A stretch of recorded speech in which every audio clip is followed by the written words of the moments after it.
Alors, bon matin tout le monde. L'Église de New Richmond vous souhaite la bienvenue. Oui, dans la baie des Chaleurs. On avait une belle lune rouge hier qui est sortie de la mer, hein? Alors, on souhaite la bienvenue à l'Église de la Rivière, New Richmond. On dit bonjour à l'Église de la Rivière. On souhaite la bienvenue à l'Église de Sept-Îles. Bonjour. Bonjour, oui. On est content. Je vous invite à tourner votre Bible dans le livre aux Hébreux, chapitre 11.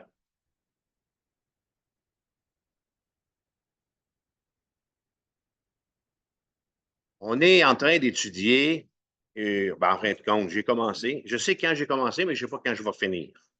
On est en train d'étudier la lettre aux Hébreux. Et aujourd'hui, c'est notre 10e et dernier rendez-vous sur la thématique de la foi. Et dans le chapitre 11, on a vu un ensemble de héros qui se sont démarqués justement en lien ou par rapport à leur foi en Dieu. Et la portion de texte qu'on va étudier aujourd'hui, on finit le chapitre 11, nous montre le courage de la foi de certains héros de l'Ancien Testament et leur courage va être vraiment mis en évidence. Quand je me préparais cette semaine, puis je réfléchissais, puis je pensais à plusieurs d'entre vous, en réalité, pour ne pas dire que je pensais à chacun d'entre vous, je suis en mesure, même si je passe ça dans plusieurs églises, je suis en mesure de me souvenir de qui vous êtes, puis de ce que vous vivez, puis vous autres, même les nouveaux, même les nouveaux. Et dans mon voyage la semaine dernière, qui m'a conduit de Maria à Mirabel, je suis allé visiter ma famille, en œuvrant à Pierre-du-Loup, en œuvrant à Matane, en œuvrant à Rimouski et à New Richmond en Zoom, je me suis dit, François, toi aussi, tu es entouré de héros de la foi. Pas des zéros de la foi, ni des zoros de la foi, mais des héros de la foi. Et la semaine passée, au volant de notre Honda Fit, j'ai loué Dieu pour le courage de la foi de plusieurs d'entre vous. Et j'ai aussi demandé au Seigneur d'augmenter le courage de la foi de ceux qui en ont besoin.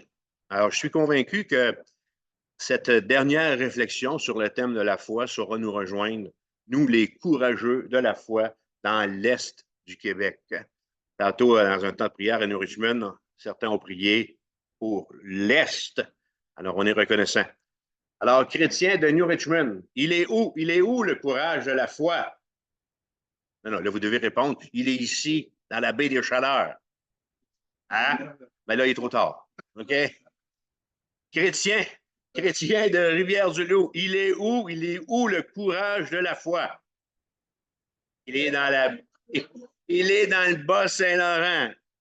On s'en va l'autre bord. Chrétien de Sept-Îles, il est où? Il est où le courage de la foi? Loin, loin. Il est sur la côte nord. Amen. Retournons dans Hébreux 11 et lisons notre texte sur ce sujet. Et mon thème, mon titre, c'est le courage de la foi. C'est par la foi, verset 30. Hébreux 11, 30. C'est par la foi que les murailles de Jéricho tombèrent après qu'on eut fait le tour pendant 7 jours. C'est par la foi que Rahab, la prostituée, ne périt pas avec les rebelles parce qu'elle avait reçu les espions avec bienveillance.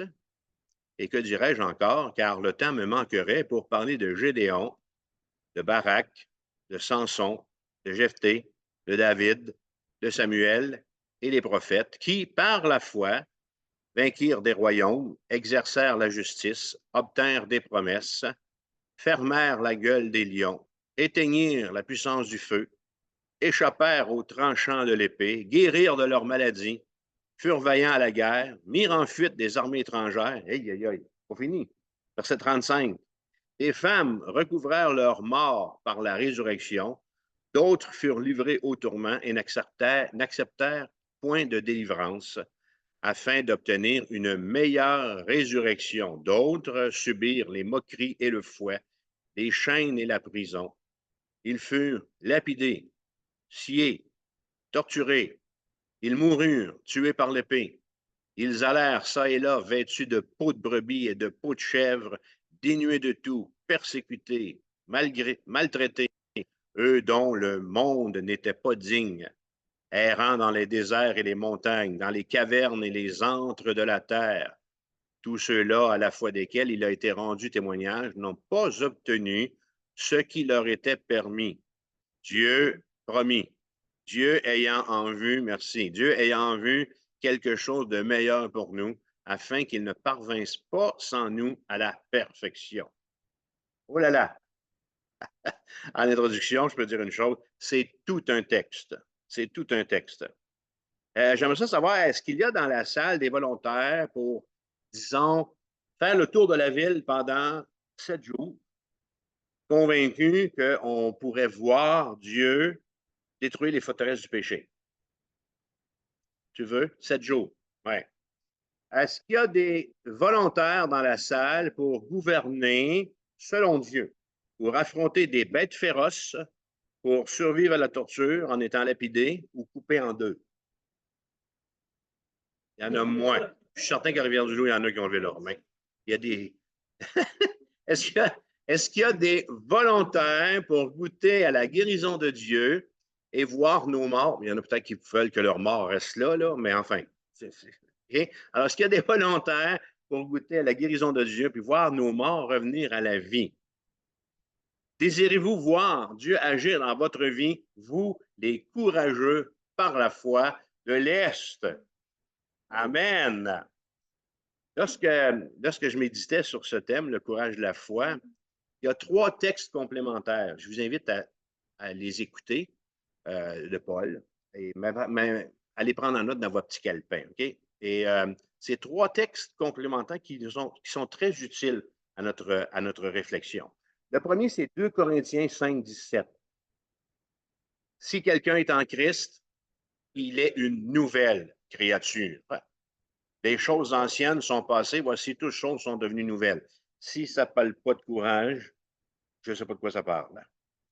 Paul va dire aux Romains, chapitre 12, verset 2, ne vous conformez pas au siècle présent, mais soyez transformés par le renouvellement de l'intelligence, afin que vous discerniez quelle est la volonté de Dieu, ce qui est bon, agréable et parfait. Martin, si ça ne parle pas du courage de la foi, je ne sais pas de quoi ça parle. Et finalement, Paul va dire en Galates 2:20, j'ai été crucifié avec Christ. Et si je vis, ce n'est plus moi qui vis, c'est Christ qui vit en moi. Je nous pose une question. Qu'est-ce que c'est qu'un chrétien courageux par la foi? Un chrétien courageux par la foi, c'est un chrétien qui accepte et qui croit pleinement en la parole de Dieu. Êtes-vous d'accord avec moi pour dire que le courage de la foi est démontré par une confiance inconditionnelle dans ce que Dieu dit? La Bible dit qu'un chrétien courageux par la foi, c'est quelqu'un qui est en Christ. Il est quelque chose de nouveau. Il est une nouvelle créature. Elle nous dit, Romains 12, que c'est quelqu'un qui ne se conforme pas au siècle. C'est quelqu'un qui ne se conforme pas au monde, qui ne se conforme pas au monde et qui ne fait pas de compromis avec sa foi puis avec sa marche chrétienne. Mon père, s'il était ici un matin, qui vous salue en passant, merci de vos prières, vous dirait, c'est sérieux. C'est sérieux la foi. Et finalement, un chrétien qui est courageux par la foi, c'est quelqu'un qui a été crucifié avec Christ. En fait, il est mort. Il est mort à lui-même. Ouais. Alors, il n'y a pas de demi-mesure ou une autre théologie pratique quand on parle du courage par la foi. Nous croyons ce que Dieu dit ou bien nous faisons confiance à notre intelligence. Nous marchons selon notre voie qui va nous conduire sur la voie de l'incrédulité ou qui est la voie de l'incrédulité, ou nous marchons selon la voie de Dieu qui est la voie de la foi.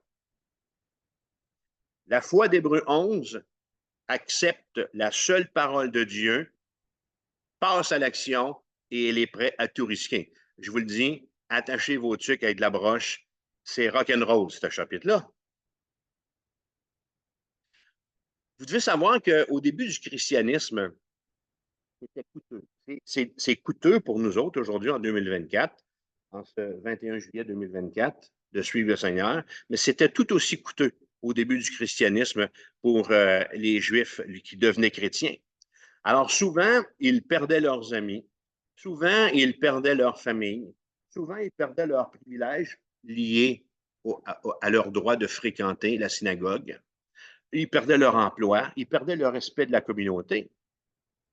Les Juifs, donc, qui reçoivent le livre aux Hébreux qu'on est en train de regarder, les Juifs qui ont reçu cet épître étaient peut-être, pour que l'auteur parle comme ça, étaient peut-être tentés de garder un pied dans les deux mondes, d'accepter le christianisme en conservant un peu du judaïsme, ce qui était possible. Qu'est-ce que je suis capable de garder? C'est un peu comme si on disait, une fois qu'on est converti, OK, je suis chrétien, mais je vais garder un tout petit peu de mon ancienne vie. Je vais garder ce qui fait mon affaire. Ce n'est pas ce que Paul vient de dire. Paul vient de dire, ne vous conformez pas au siècle présent, mais soyez transformés. Et cette transformation dans notre esprit, il n'y a rien que le Seigneur. Il y a juste le Saint-Esprit qui peut faire ça. Le courage de la foi, il est démontré quand la foi croit en Dieu et qu'elle lui obéit. C'est pas compliqué. Elle obéit parce qu'elle sait que Dieu ne peut pas mentir. La foi nous porte à obéir parce qu'elle sait que Dieu ne peut commettre d'erreur, parce qu'elle sait que Dieu ne peut faire le mal, parce qu'elle sait qu'il ne peut être vaincu et ne peut être surpassé. Notre Dieu, Dieu est digne de confiance. D'accord? Amen? En fait, il est insensé, il serait insensé pour un croyant de faire autre chose que de croire en Dieu puis de lui obéir. Alors, je vous propose par cet enseignement d'accepter que la marque suprême de la foi soit le courage. Il n'est pas difficile de croire et de suivre Dieu quand tout va bien. Lorsque la plupart des gens de notre entourage sont croyants, puis que ça ne nous coûte absolument rien pour croire. Pas difficile. La foi se confirme quand elle affronte le désastre, quand elle affronte l'épreuve, quand elle affronte la persécution, quand elle affronte le ridicule et qu'elle continue, malgré tout ça, de tenir ferme. C'est là qu'elle se confirme. La foi est la source du courage. La grandeur de votre courage chrétien va dépendre de la grandeur de votre foi. Frères et sœurs, réfléchissons sur le courage de la foi. Alors, mon premier point, on va regarder que le courage, dans les versets 30 à 34, que le courage de la foi triomphe dans les combats. Et on va regarder premièrement à Josué. Josué à Jéricho, verset 30. C'est par la foi que les murailles de Jéricho tombèrent après qu'on eut fait le tour pendant 7 jours. Ce n'est pas un problème de foutine. OK? Ce n'est pas un problème de ciment, ce n'est pas un problème de construction. C'est un acte de Dieu. Pour nous, chrétiens, la vie va être toujours un combat. Pourquoi? Parce qu'on est comme des saumons dans la rivière, on marche contre le courant. La voie de Dieu, la voie dans laquelle vous êtes engagé comme chrétien, okay? Votre marche chrétienne, ce n'est pas celle du monde. Et tant qu'on va être dans le monde, tant qu'on va y vivre, tant qu'on va y travailler, on va devoir combattre. On va devoir combattre au sein de ce conflit. Moi, dans Colossiens, chapitre 1, c'est pas vrai, Colossiens, chapitre 3.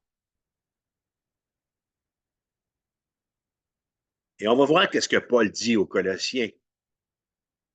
Colossiens, chapitre 3. À New Richmond, on a de la musique. On n'a pas d'orchestre. On a des Bibles qui tournent, puis ça, le bruit des Bibles.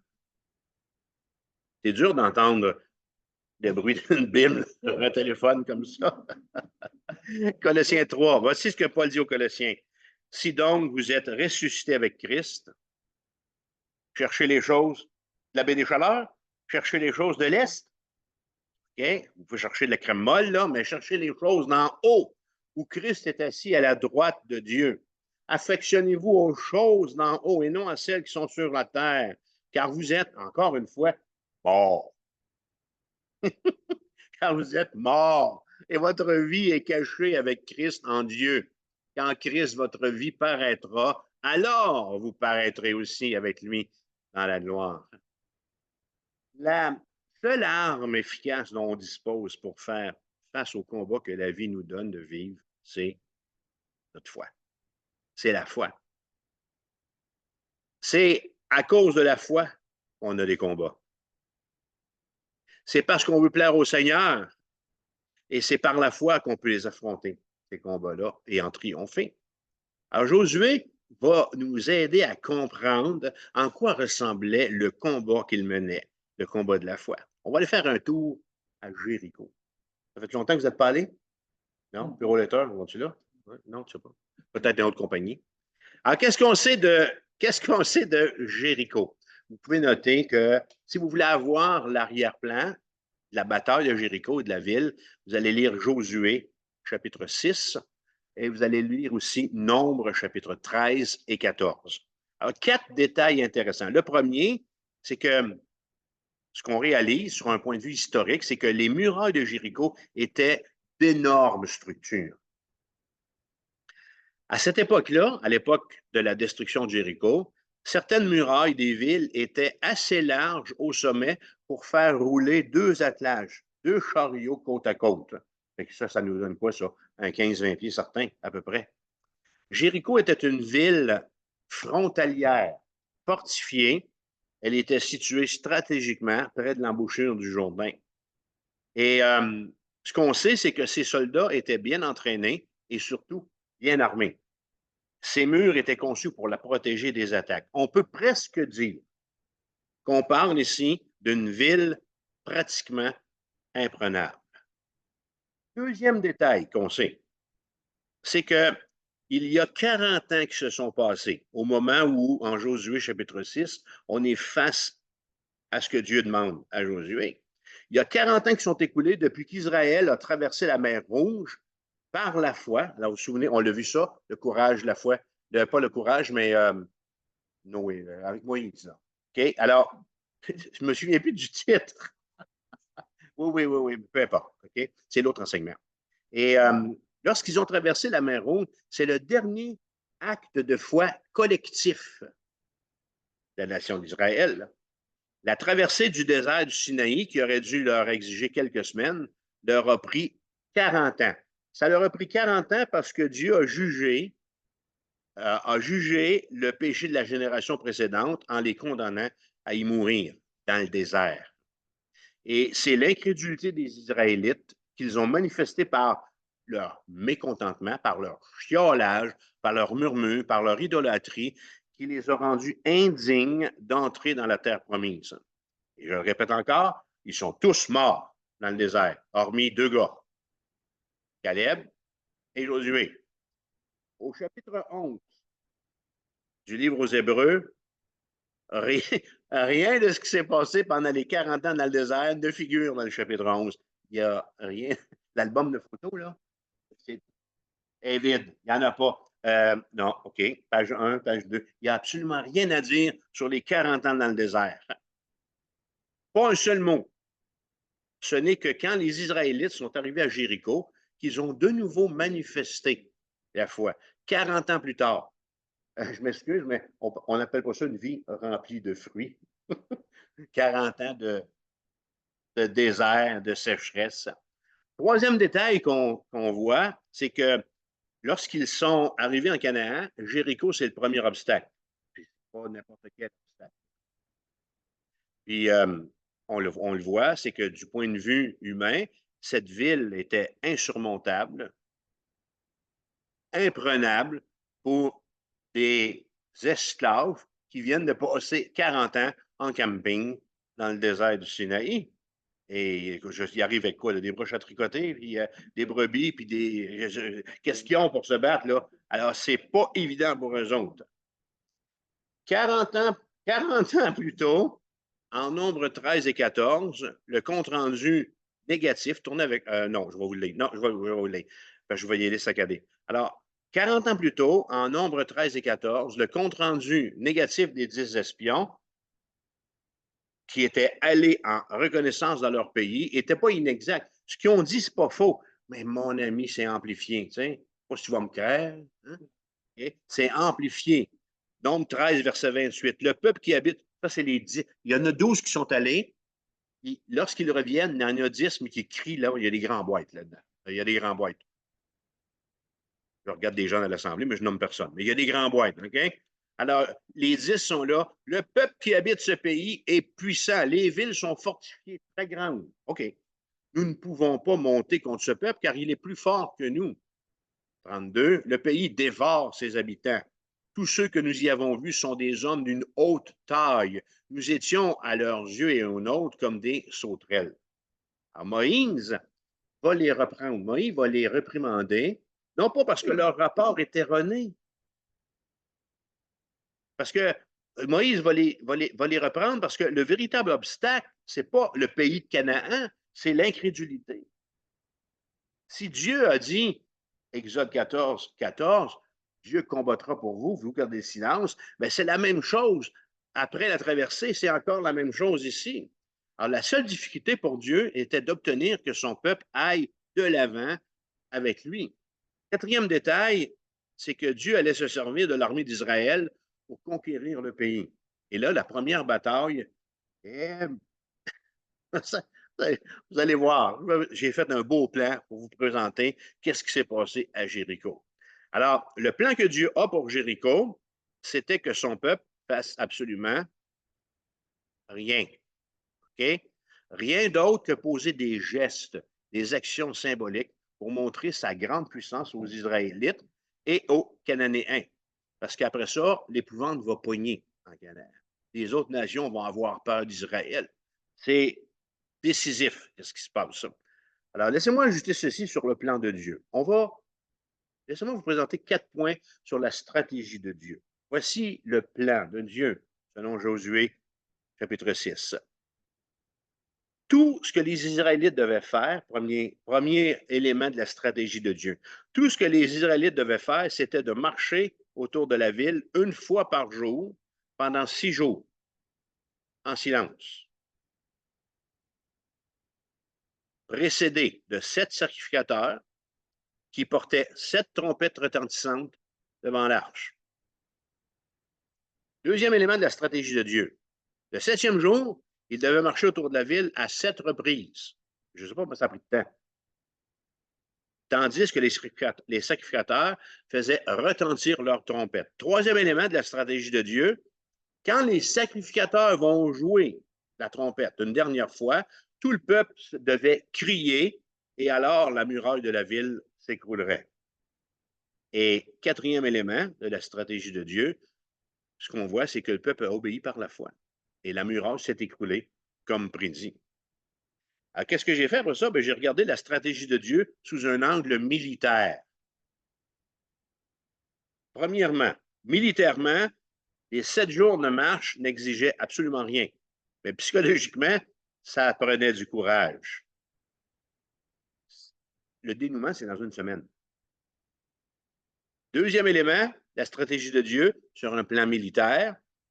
Cette stratégie, ça devait être assez embarrassant pour Israël. Je ne veux pas qu'il mouille sans muraille. Tout d'un coup, après ça, je vais marcher au maxi de Jéricho, puis on me reconnaît dans les allées. C'est toi, là, le smart. Alors, c'est une stratégie qui est embarrassante pour Israël. Parce que c'est pas comme ça qu'on conquérit, c'est ça, une ville. Troisième élément de la stratégie de Dieu, vu sur un plan militaire, tout cet exercice semblait complètement absurde pour les habitants de Jéricho. Hey, tu veux le blanc, toi? Marcher autour de la ville? Puis peut-être même pour d'autres Israélites. Et finalement, c'est souvent plus facile de combattre, d'exercer la foi en se battant parce qu'on s'attire au moins le respect, même si on perd. Au moins, on s'est battu. La foi, elle, paraît toujours insensée aux yeux du monde.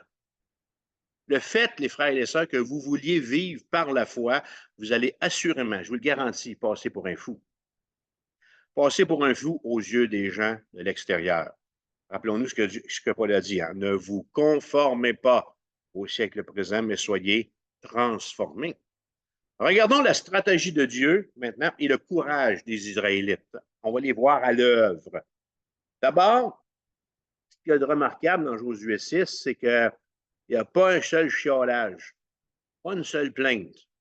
C'est long, 40 ans, là.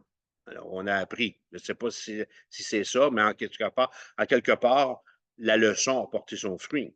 Les Israélites, ce qu'ils font, c'est qu'ils vont croire au rapport de Josué venant de Dieu, car ils ont immédiatement, la Bible nous dit, commencé à se préparer pour la marche. Josué 6, verset 8. Un deuxième élément qu'on voit ici en lien avec la stratégie de Dieu et le courage des Israélites, c'est que pendant toute une semaine, ils se sont appliqués à marcher fidèlement et en silence. Ça, c'était une étape déterminante de la foi dans la vie d'Israël. Ça va-tu arriver le deuxième jour, le troisième jour, le quatrième? Comment il en reste? Il en reste 3. Le sixième jour, comment il en reste? Il en reste 1. Et le septième jour, ils font 7 fois le tour. Ça fait combien de tours? 6 fois qu'on fait le tour. M'en va chez nous. Non, tu restes toi. Hey, non, mais je veux dire, on ne sait pas là ce qui se passe. De toute façon, ils ne parlent pas.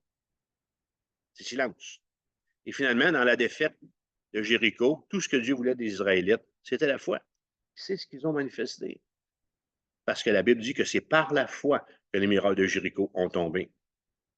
Quelqu'un a dit qu'il y a 4 sortes de foi. Il y a la foi qui reçoit quand on a les mains vides. Exemple, quand on vient en Jésus-Christ. On vient à lui pour obtenir la foi, car c'est par la foi que vous êtes sauvés. La première foi, c'est la foi qui reçoit. Vous avez reçu le don de Dieu. Vous avez reçu le salut. Vous pouvez aujourd'hui, si vous ne connaissez pas Jésus-Christ, recevoir le don de la foi ou la foi, le salut. Il y a la foi qui compte sur le fait que Dieu s'engage pour nous. Hein? Dieu combattra. Exode 14, 14. Dieu combattra pour nous. Il y a la foi qui risque.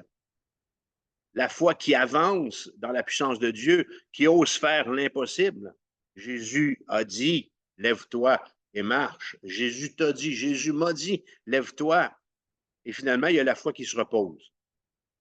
La foi qui est au cœur de la douleur, qui est au cœur de la souffrance et du rejet, a l'assurance que Dieu va délivrer. Mon secours, psaume 121, mon secours est en Dieu. Dans la chute de Jéricho, on voit la foi qui risque. Le courage de la foi. Les Israélites étaient prêts à tout faire et à tout risquer parce qu'ils croyaient en Dieu. En conformité exacte avec les instructions de Dieu, qu'est-ce qu'ils ont fait? Pendant 7 jours, ils ont marché. Ils ont fait retentir les trompettes, puis ils ont crié quand le moment est venu. Ils n'ont rien ajouté, ils n'ont rien enlevé. Tout ce qu'ils ont fait, ils ont obéi. Ça, c'était la foi manifestée au travers du combat livré par Josué. Regardons verset 31, la petite bonne femme Rahab. Verset 31, c'est par la foi que Rahab, la prostituée, ne périt pas avec les rebelles parce qu'elle avait reçu les espions avec bienveillance. Vous êtes-vous déjà arrêté à réfléchir sur le geste, l'action qu'a posée cette femme? Quand je pense à Rahab, quand je pense à cette femme, je ne peux pas m'empêcher de réaliser comment le sobriquet qu'elle a reçu l'a suivi toute sa vie. Un sobriquet, là, c'est un surnom donné en signe de moquerie. Le gros, la grosse, le pif. Alors, le sien, elle, fait référence à sa vie de péché. Rahab, la prostituée. Rahab est citée 8 fois dans la Bible et 5 fois, après son prénom, le sobriquet est là. Rahab, la prostituée. Tu sais, c'est pas Rahab Vermette, c'est pas Rahab, la fille de M. Untel. Notez bien ceci, c'est que Rahab, s'il y a une personne qui ne se qualifie pas, OK, c'est bel et bien Rahab. Elle ne se qualifie pas pour le panthéon de la foi. D'abord, c'est une prostituée. Ensuite, c'est une païenne, c'est pas une juive. Ensuite de ça, c'est une cananéenne. Le pays dans lequel on est, qu'on doit envahir puis qu'on doit passer au fil de l'épée. La Bible nous dit, lorsqu'on lit dans Genèse, qu'elle est descendante ou qu'elle est de la race des Amoréens. Race que Dieu a demandé à Moïse de dévouer par interdit, c'est-à-dire de les tuer. Moi, ce que je veux que vous réalisez ici, c'est que la lettre aux Hébreux, chapitre 11, est un chapitre qui nous fait découvrir la grâce de Dieu. Ainsi en va-t-il de la grâce de Dieu qui accorde sa miséricorde à tous ceux qui l'acceptent. Rahab, là, est-ce qu'elle est plus fine que les autres? Non. Rahab, elle n'a pas plus de lumière, elle n'a pas plus de connaissance des prophéties de l'Ancien Testament que les autres habitants de Jéricho. Mais il y a une chose, c'est qu'elle croyait. Elle croyait au Dieu des Juifs, alors que les autres de la ville ne croyaient pas. Par sa foi, elle a épargné sa famille au complet. La Bible dit que sa famille a été sauvée à cause de sa foi. Et par leur incrédulité, tous les autres habitants de Jéricho ont péri. Jusqu'où est allé le courage de la foi de Rahab? D'abord, Rahab croyait au plan de Dieu. Elle croyait que Dieu allait détruire la ville. La destruction des Cananéens, savez-vous, a été une victoire pour le bien de l'humanité. Ce que je vais vous dire est dur à entendre. Dire que la destruction d'un peuple est pour le bien de l'humanité, c'est pas évident aujourd'hui. Les Cananéens étaient connus pour leurs pratiques sexuelles immorales ainsi que pour leur cruauté. Entre autres, ils plaçaient fréquemment des bébés vivants dans des cruches qu'ils coulaient dans le ciment en signe de sacrifice de fondation. Ils couraient au-devant du jugement. Jusqu'où est allé le courage de Rahab, deuxièmement, c'est qu'au milieu de l'incrédulité des païens, Rahab a confessé, Josué 2,11, c'est l'Éternel votre Dieu qui est Dieu en haut, dans les cieux, et en bas, sur la terre. Troisième réalité de sa foi, au milieu d'une cruauté barbare, elle a reçu les espions avec bienveillance. Elle a parié sa vie sur le fait que Dieu allait faire ce qu'il avait dit qu'il allait faire et qu'il sauverait, qu'il protégerait son peuple, Israël. Et elle voulait être aux côtés du peuple d'Israël. Elle voulait s'afficher aux deux espions. Elle voulait faire partie du lot. Elle avait le courage de la foi.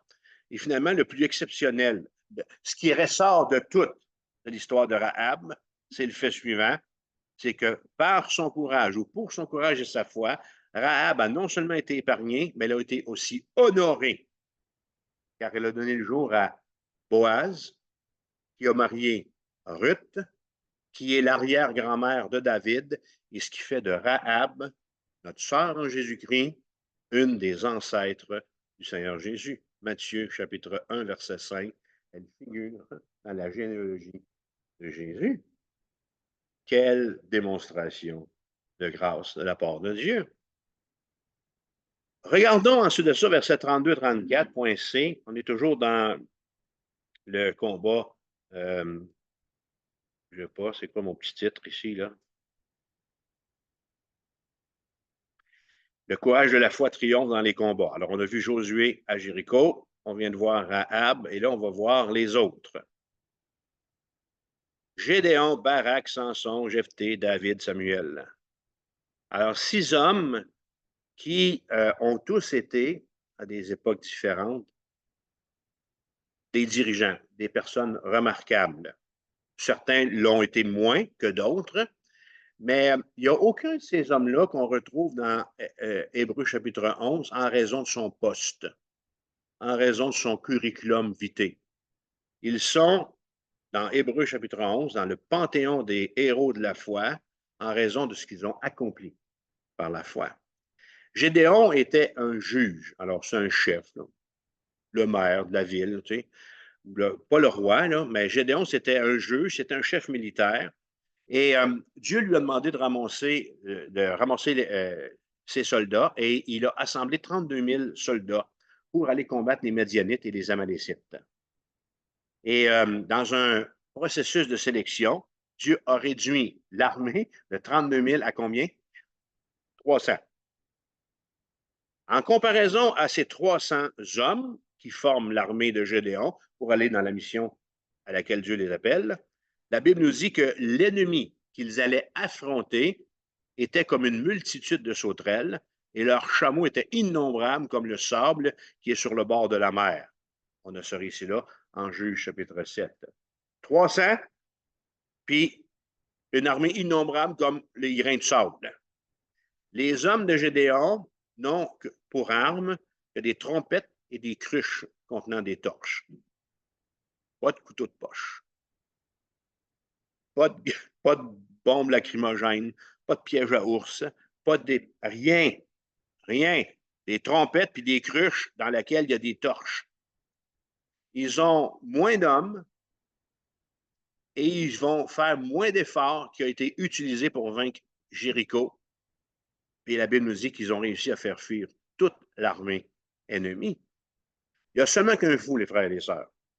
Il y a seulement qu'un fou qui aurait tenté de livrer bataille d'une manière aussi courageuse avec des directives de la part de Dieu comme ça.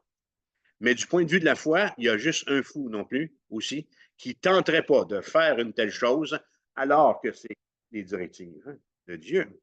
Barak est mentionné, lui, en Juges 4 et 5. Et par la juge Déborah, Dieu avait promis qu'il allait délivrer Israël de Jabin, le roi cananéen, dont le haut commandant Sisera possédait une armée de 900 chars. On est en train de regarder comment est-ce que la foi a été à l'œuvre dans les combats de ces hommes et ces femmes, parce qu'ici c'est Déborah, une femme dans l'Ancien Testament, ont mis la confiance dans le Seigneur. Alors Barak a cru à la promesse de victoire que Dieu avait faite et s'est pas soucié du fait que c'est une femme qui allait avoir l'honneur de tuer le général de l'armée, Sisera. En réalité, on voit que Barak voulait l'aide spirituelle de Déborah. Barak désirait la présence de Dieu. Il désirait que Dieu soit avec lui. Samson, lui, il est là, mais il ne se fait pas démarquer autant par sa foi que par sa force et sa naïveté, sa crédulité, et qui tombe dans le panneau facilement, Samson, ça n'a pas de bon sens. Mais ce qu'on voit de Samson, c'est qu'il savait que Dieu l'avait appelé et que Dieu l'avait fortifié pour commencer à délivrer Israël de la main des Philistins. Alors Dieu lui avait promis la force, Dieu la lui a donnée, et comme ça, Samson a été en mesure d'accomplir le mandat que Saint lui avait demandé. Jephthé, c'est un autre juge qui a précédé Samson. Et Jephthé va faire un vœu insensé à un moment donné. Il va aller dans une bataille et puis il gagne. Et il va dire que quand je vais rentrer à la ville, la première personne qui sort de la ville, je la dévoue par interdit. Ça veut dire que je l'offre en sacrifice. Et c'est sa fille qui va sortir de la ville. Alors, vous avez cette histoire-là en Juge 11. Mais on réalise, puis on voit ici que Jephthé avait confiance dans l'Éternel. Sa force venait de lui. Et même en faisant une erreur de jugement comme ça, en remettant une chose, Dieu lui a jamais demandé ça. Dieu a honoré sa foi. Alors, Dieu se sert aussi de gens qui font des erreurs. Enfin, David se distingue comme un des plus grands hommes de l'Ancien Testament. Sa confiance en l'Éternel remonte aussi loin qu'on le retrouve derrière les moutons.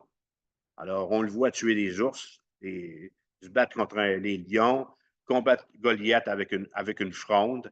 Et, on le voit aussi affronter Goliath et lui dire aujourd'hui, l'Éternel te livrera entre mes mains, je t'abattrai et je te couperai la tête. Faites attention, endormez-vous pas. C'est dangereux, des textes comme ça, quand ça sort dans une prédication. Il semble que pour David, l'idée de ne pas faire confiance à l'Éternel, ça y est, jamais passé par la tête. Non. David n'était pas parfait, mais Dieu a dit de lui en acte 13, pardon, j'ai trouvé David, homme selon mon cœur, qui accomplira toutes mes volontés. David plaisait à Dieu à cause du courage de sa foi, qui le poussait à croire en Dieu et à faire sa volonté. Samuel fait partie de cette liste de guerriers de la foi, alors qu'il n'en était pas un. Alors, Samuel ne s'est pas battu, mais Samuel a livré un combat tout différent, qui est comparable quand même au combat que livrent les soldats. Les ennemis de Samuel étaient l'idolâtrie et l'immoralité. C'était ça, ses ennemis. Et fréquemment, en réalité, la plupart du temps de son ministère, les personnes les plus redoutables pour Samuel n'étaient pas les Philistins, mais les Juifs, les gens dans son Église. Les gens dans son Église. Il faut souvent, les frères et les sœurs, plus de courage pour affronter nos ennemis que nos pour affronter nos amis que d'affronter nos ennemis. Et l'apôtre Paul a compris ça. Et probablement qu'il s'est basé un peu sur le ministère du prophète Samuel pour nous dire ce qui suit. En 2 Corinthiens 11, verset 28, à un moment donné, Paul fait le bilan des églises où il travaille. Et là, il va dire, je suis assiégé chaque jour par les soucis que me donnent toutes les églises. C'est préoccupant pour quelqu'un qui aspire au ministère pastoral. Est-ce qu'il y en a dans la salle qui aspirent au ministère pastoral? Hein? De voir l'apôtre Paul, le grand Paul, dire hey, joy, je m'arrache les cheveux. C'est à peu près ça que ça veut dire. Je m'arrache les cheveux à cause de tous les problèmes qu'il y a dans les églises de l'Est. Hein? Puis Paul va dire aux Galates, aux chrétiens de Galates, Galate, c'est une région, il va dire, est-ce que je suis devenu votre ennemi en vous disant la vérité? Alors, Samuel, prophète de Dieu, a été le dernier juge en Israël et il a commencé à faire le service devant l'Éternel lorsqu'il était enfant. Et il a continué de le faire fidèlement toute sa vie. C'est avec le courage de la foi qu'il a gouverné et qu'il a prophétisé. L'auteur d'Hébreux 11 va parler ensuite de ça, les prophètes. Ils ne sont pas nommés parce qu'il y en a bien trop. Mais ce qu'on réalise dans le texte, que l'auteur va nous montrer qu'ils ont tout risqué. Ils ont tous risqué leur vie pour le Seigneur. Avec joie, avec courage, avec confiance. Ils ont accepté les ordres de Dieu. Ils ont affronté toute opposition qui s'est élevée contre eux. Vous savez, les exploits qui sont décrits dans les versets 33 à 34 qu'on a lus sont généraux. C'est des exploits qui peuvent faire référence à plusieurs personnes. Exemple, les mots « la gueule des lions ». Qui a fermé la gueule des lions? Daniel. OK? Les mots « ils éteignirent la puissance du feu », ça nous fait penser à Shadrach, Meshach et Abed-Nego. Alors, si l'auteur mentionne ces œuvres, c'est pour montrer que peu importe les besoins, c'est Dieu qui accorde, quand c'est le moment, la puissance et le courage pour accomplir ces choses. C'est par la foi en lui qu'on les recevait. Mon deuxième point, versets 35 à 38, on va voir le courage et la persévérance. On va voir le courage de la foi qui persévère dans la souffrance. Des femmes recouvrèrent leur mort par la résurrection. D'autres furent livrés au tourment, moqueries, lapidés, sciés, torturés, moururent par l'épée, dénués, eux dont le monde n'était pas digne. Quand on lit le livre des rois, un roi, quand on lit deux rois, la Bible nous rapporte qu'Élie a ramené à la vie, entre autres, l'enfant de la veuve de Sarepta. Élisée a fait la même chose pour le fils d'une Sunamite. Alors, l'auteur de l'Épître aux Hébreux, du chapitre 11, ici, nous montre que ces mères, ces femmes, héroïnes de la foi, ont cru en Dieu, ont cru que Dieu avait le pouvoir de ressusciter les morts, et il l'a fait. Ces femmes ont souffert pour un temps, la perte de leur enfant, mais le retour à la vie de leur fils ou de leur enfant a allégé leur douleur. Mais on le sait, c'est pas toujours comme ça que ça se passe. Vous êtes d'accord avec moi? C'est pas toujours comme ça. Un grand nombre des afflictions qui sont mentionnées dans les versets 35 à 38 ont duré longtemps. Et certaines de ces afflictions ont même duré toute la vie. Par le moyen de la foi, Dieu a donné à certains de ses enfants la foi pour supporter ces épreuves et non pour y échapper. Je répète, par le moyen de la foi, Dieu a donné à certains de ses enfants, vous y compris aujourd'hui, la force pour supporter les épreuves par lesquelles vous passez plutôt que d'y échapper. De même que Dieu veut parfois que ses enfants triomphent dans un combat, il veut aussi parfois que ses enfants persévèrent dans leur souffrance. Dieu donnera la victoire, mais elle sera peut-être uniquement spirituelle, ce qui est parfois la seule sorte de victoire qu'il garantit. Il arrive, vous en avez fait l'expérience, puis vous en faites encore l'expérience, que l'affliction est inévitable. Et parfois, elle ne l'est pas évitable. Elle est inévitable et parfois elle est évitable. Celui qui a la foi, nous, les chrétiens, les nouveaux, nous ne pouvons pas échapper à l'affliction qui exigerait, écoutez bien ce que je dis, nous ne pouvons pas échapper à l'affliction qui exigerait que l'on renie notre foi, qui exigerait qu'on fasse des compromis avec la parole de Dieu. C'est de ça qu'il est question dans le chapitre 11. Les saints d'autrefois n'ont pas fait de compromis avec leur foi. C'est pour ça qu'ils ont été coupés en deux. C'est pour ça qu'ils ont été écartelés. Lorsque les enfants de Dieu souffrent à cause de la parole de Dieu, et parce qu'ils prennent position pour Dieu, ils supportent avec le courage de la foi la souffrance qui l'accompagne.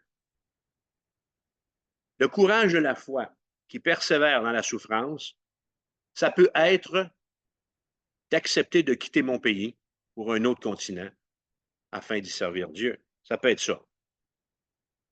Ça peut être aussi de demeurer dans mon pays et de servir Dieu là où il m'a demandé de rester, sachant que c'est le meilleur pour moi. Le courage de la foi qui persévère dans la souffrance peut être de garder ma confiance en Dieu, qui m'aide à traverser une autre saison de la vie avec de sérieux problèmes de santé. Le courage de la foi, ça peut être aussi, alors que je suis en pleine forme, le moment de me lever afin d'accomplir dans mon Église la tâche à laquelle Dieu m'appelle. Et je peux vous en témoigner, il y en a d'ouvrages dans le ministère, dans une Église locale, si vous voulez servir.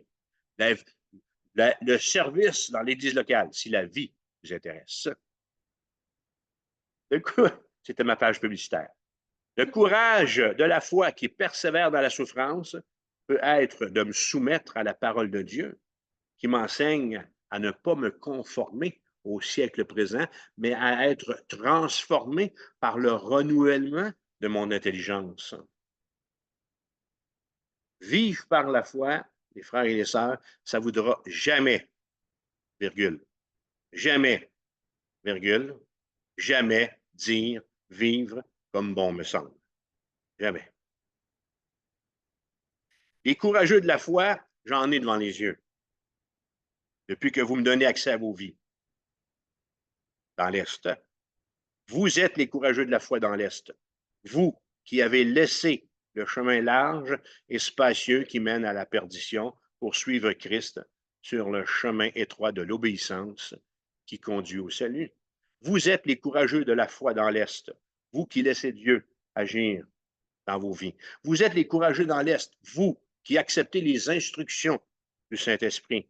Vous êtes les courageux dans l'Est, vous qui faites confiance à mes enseignements et au coaching que je vous donne. Vous êtes les courageux dans l'Est, vous qui acceptez le leadership des responsables de votre Église locale. Alors, est-ce que vous me suivez? Ce que je suis en train de vous dire ici, c'est que j'ai moi aussi accès à un panthéon de géants de la foi qui sont les courageux de la foi. Et je parle de vous, les frères et les sœurs. Je parle de vous. Vous faites la joie du Seigneur. Vous faites la joie de votre pasteur quand vous acceptez de marcher par la foi, courageux et assuré que votre travail ne sera pas vain dans le Seigneur. Ça, c'est un cadeau pour un berger. De vous voir marcher, de vous voir grandir dans votre foi me fait dire, tournez avec moi dans Colossiens, chapitre 1, je vais vous montrer comment j'ai adapté ce chapitre ou cette portion de Colossiens 1. Alors, de vous voir marcher puis de grandir dans votre foi me fait dire ce qui suit avec l'apôtre Paul, qui parlait à ce moment-là aux chrétiens de Colosse. Colossiens 1, verset 1. Permettez-moi l'adaptation suivante. François, apôtre de Jésus-Christ. Alors, François, pour j'enlevais Paul ici, apôtre, un envoyé, un pasteur. Alors, je m'excuse, mais quand je vais à Rivière-du-Loup, est-ce que je ne suis pas un envoyé? Quand je vais à Sept-Îles, est-ce que je ne suis pas un envoyé? Alors, apôtre fait référence ici explicitement à quelqu'un qui est envoyé. Alors, François, apôtre de Jésus-Christ par la volonté de Dieu, et tous les frères et sœurs de nos églises de l'Est, aux saints et fidèles frères en Christ, qui sont pour cet enseignement à New Richmond, Rivière-du-Loup et Sept-Îles, que la grâce et la paix vous soient données de la part de Dieu, notre Père. Nous, moi et les saints de nos églises de l'Est, rendons grâce à Dieu, le Père de notre Seigneur Jésus-Christ, Et nous ne cessons de prier pour vous, ayant été informés de votre foi en Jésus-Christ, ayant été informés, en fait, du courage de votre foi et de votre charité pour tous les saints, à cause de l'espérance qui vous est réservée dans les cieux et que la parole de la vérité, la parole de l'Évangile vous a précédemment fait connaître. Les, les nombreuses sortes de souffrances mentionnées dans les versets 35 à 38, tout comme les victoires mentionnées dans les versets précédents, s'appliquent aux fidèles de Dieu. Elle résume elle résume les nombreuses et diverses sortes d'afflictions auxquelles les enfants de Dieu sont confrontés et qui sont souvent appelés à supporter. Les héros de la foi d'Hébreux, chapitre 11, ont souffert courageusement pour le Seigneur à cause de leur foi. Que ce soit pour remporter la victoire dans un combat ou pour persévérer dans la souffrance, ils ont, en tout point de vue, fait confiance à Dieu. Les saints qui auront été fidèles, dit le chapitre, ressusciteront et seront récompensés pour avoir supporté ces souffrances. Alors voilà le chemin sur lequel le Seigneur nous invite à marcher. Nous, les saints de l'Est. Il y a les saints de l'Ancien Testament, puis il y a les saints de l'Est. Alors n'oublions pas cette vérité. Dieu ne promet pas à ses saints de l'Est de les délivrer de toutes les souffrances. S'il le fait, amen. Que le nom de l'Éternel soit loué. Dieu promet d'accompagner ses saints, vous et moi, et d'être avec nous dans nos souffrances. Il n'a pas dit qu'il allait toutes les enlever. S'il le fait, amen. Il a promis qu'elle est avec nous pour nous accompagner.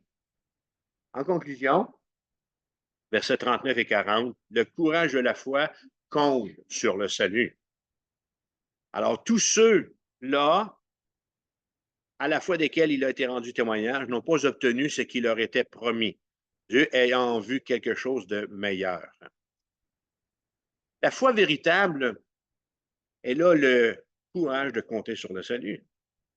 Elle a le courage de s'attendre au Seigneur. Les saints de l'Ancien Testament, tous ceux dont nous avons parlé dans ces 10 enseignements, devaient vivre dans l'espérance, car ils savaient bien peu de choses sur le salut. En réalité, ils ne savaient pas grand-chose. Qu'est-ce qu'ils savaient? Alors, ils savaient que le salut de Dieu allait venir. C'était le fondement de leur foi. Qu'est-ce qu'ils savaient? Bien, ils avaient l'assurance qu'un jour, Dieu ferait le nécessaire pour les racheter et les récompenser. De sorte que ce qui leur arrivait avant ce jour-là était d'une certaine façon pour eux autres sans conséquence. Ils n'ont pas obtenu. Ils n'ont pas obtenu ce qui leur était permis, mais il a été rendu témoignage à leur foi. On en parle encore aujourd'hui. Ils croyaient non pas à l'accomplissement immédiat des promesses, mais en leur accomplissement à venir. Alors, c'est là que la foi, c'est là que la foi est le plus éprouvée et qu'elle compte le plus.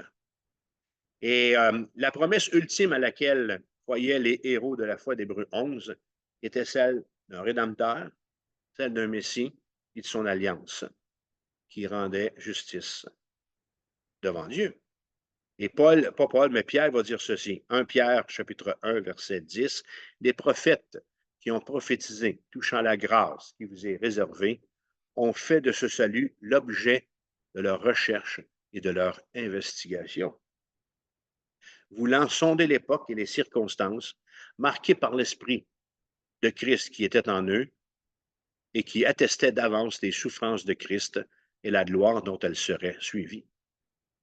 Tout le monde qu'on a vu en Hébreux 11, tous, d'Enoch jusqu'à tous les prophètes, avaient cette foi courageuse qui compte sans réserve sur le salut final.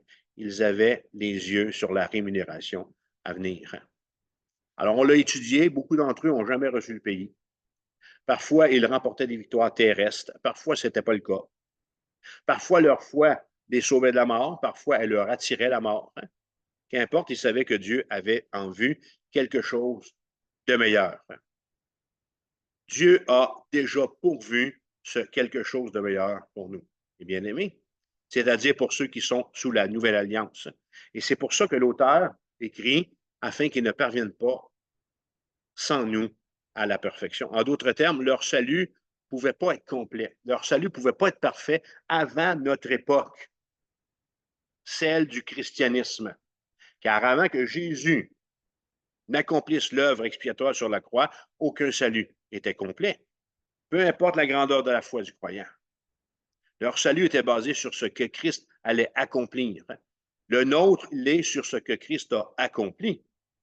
Leur foi anticipait la promesse, la nôtre atteste un fait historique. Alors, même si leur salut n'était pas complet de leur vivant, il ne s'agissait pas de croyants de deuxième classe, catégorie B1 ou je ne sais pas trop quoi. OK? Ils ont courageusement, les saints de l'Ancien Testament, lutté, souffert et compté sur le salut. Ils ont cru la parole de Dieu dont ils disposaient et c'est ce qui compte pour Dieu. C'est ce qui compte pour Dieu. J'aurais aimé ici, et voici comment on va le faire. Hein. J'aurais aimé vous donner la parole pour vous entendre partager sur le courage de votre foi. Et réfléchissez là-dessus. Et ici, on a une réunion de prière à New Richmond, mercredi, à 2 heures chez nous à Maria. On va revenir là-dessus. Cette île, je ne sais pas si vous avez une réunion de prière cette semaine, mais sinon, à Rivière-du-Loup, lorsque je vais arriver en début d'août, on va le faire. Alors, réfléchissez là-dessus et puis peut-être pourriez-vous cette semaine vous préparer, prenez des notes là-dessus et partagez avec les frères et les sœurs un épisode de votre vie où le courage de votre foi a fait la différence. Alors, préparez-nous une histoire, un récit où vous allez exposer devant vos frères, dans une des réunions à venir, comment est-ce que le courage de votre foi a fait une différence. Prions. Alors, Seigneur, on veut te dire, on a été épatés. On a été épatés de voir dans ce chapitre 11 de la lettre aux Hébreux comment tu t'es servi d'hommes et de femmes semblables à nous, en proie aux mêmes luttes, aux mêmes combats, aux mêmes souffrances, mais qui ont su se démarquer par leur foi. Alors, on a commencé avec Abel, tout en haut de la liste, puis on vient finir ici avec les saints qui ont été persécutés. Et merci parce que le courage de ces personnes du chapitre 11 est ce qu'on a de besoin aujourd'hui, dans notre siècle moderne, pour vivre notre foi. Merci pour la conséquence que tu donnes à mes frères et à mes sœurs. Merci pour l'engagement par la foi de chacun à vivre pour toi et à marcher pour toi. Ma prière, Seigneur, c'est que tu accompagnes mes frères et mes sœurs et que là où nous sommes, nous puissions être un témoignage à ta gloire. Alors que les saints de l'Est, Seigneur, resplendissent et démontrent à notre société qu'ils sont des courageux par la foi en Jésus-Christ. Amen. Dieu vous bénisse. On va prendre pour une dernière fois le cantique par la foi. Nous marcherons. Alors, je vous laisse y aller avec votre conclusion à cette île des Rivières-du-Loup, puis nous autres, on fait de même ici. Dieu vous bénisse. À bientôt.